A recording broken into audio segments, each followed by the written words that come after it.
And in the light of those changes, you can change the facts from non diseritive to diseritive, from a large exodus to a small exodus back to a large exodus.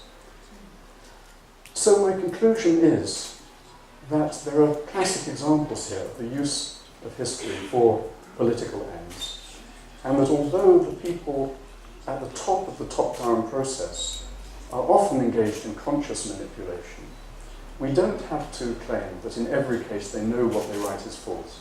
They're writing what they want to be true, and that is a rather different matter. Thank you.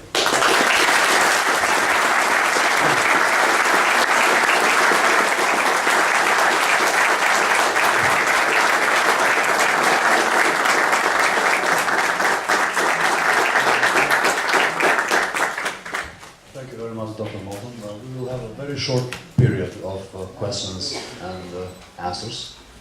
So please, sir. Well, thank you very much for the presentation, also of the Vedic Seobai.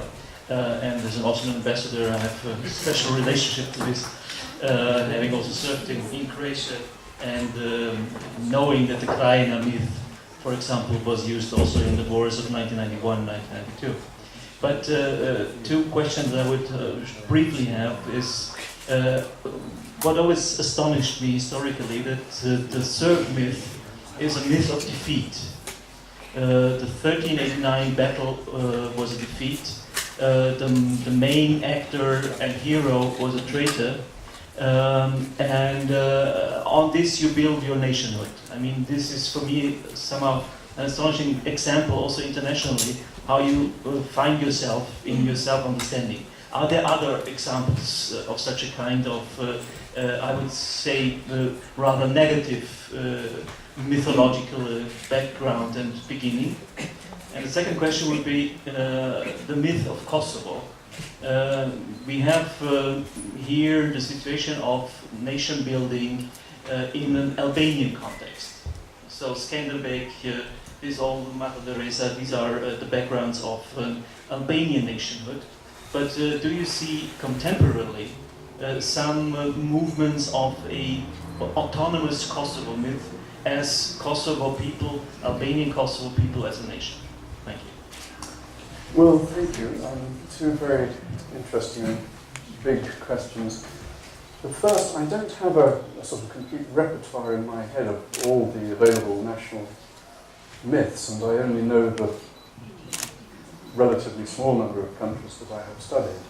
I think you're right to say there's something special about the emphasis on defeat in the Serbian myth, and that should not be too surprising to us, where nation building has to start from the beginning, when it has to start with nothing.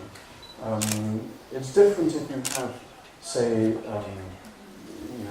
France or Spain existing as countries. You can build up national myths that will sometimes be about victories and sometimes about defeat.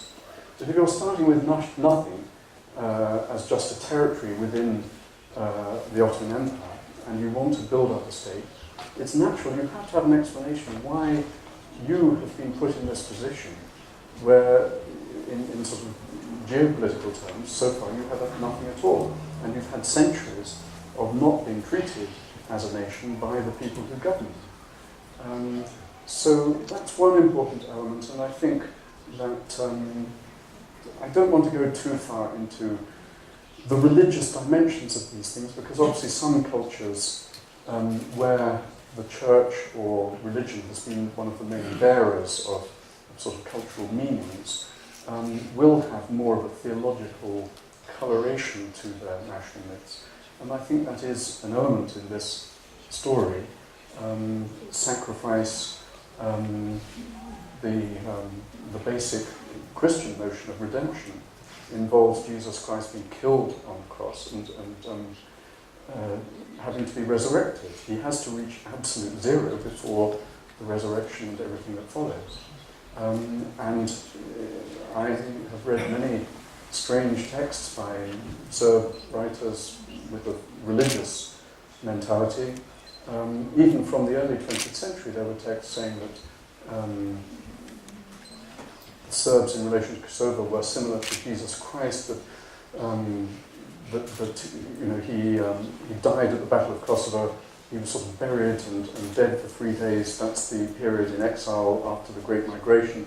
But he rises again in 1912 when he comes back to Kosovo. So there is a religious aspect to this, and I'm no expert on the political and historic myths of the modern Islamic world, but I read often comments about Shia culture having a very strong emphasis on sacrifice and the Battle of Karbala and so on. So there may be analogues there.